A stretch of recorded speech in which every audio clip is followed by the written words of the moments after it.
આજના યુવાનો રીલની પાછળ ગાંડા થયા છે, રીલ જ જોયા રાખ્યા છે. એને લીધે એની ગરદનના સ્નાયુઓ જેમ અહીંયા દેખાડીએ છીએ તેમ ખેંચાય છે. એને લીધે એના મણકાઓ પર સ્ટ્રેન આવે છે અને સર્વાઇકલ સ્પોન્ડિલોસિસ થાય છે. જો તમે આ પોઝિશનમાં કન્ટિન્યુઅસ રીલું જોતા હોય તો સર્વાઇકલ સ્પોન્ડિલોસિસ થશે જ. પણ તેને અટકાવવા માટે શું કરવું? તો કે આપણી ડોક સીધી કરવી અને આંખના લેવલે મોબાઈલ લઈ જાઓ. ખુરશી ઉપર બેસીને પણ આ રીતે રીલ જોતા હોય તો એ યોગ્ય નથી.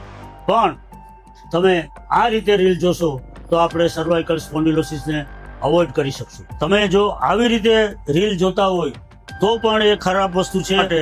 આ પોઝિશનમાં રીલ જોવાથી સર્વાઇકલ સ્પોન્ડિલોસિસ અટકાવી શકાય છે, કારણ કે આમાં આપણા ડોકના મણકા સીધા રહે છે અને ગરદન ઉપર સ્ટ્રેન ઓછું આવે છે, સ્પાઇન ઉપર સ્ટ્રેન પડે છે અને સ્પોન્ડિલોસિસ થઈ શકે છે.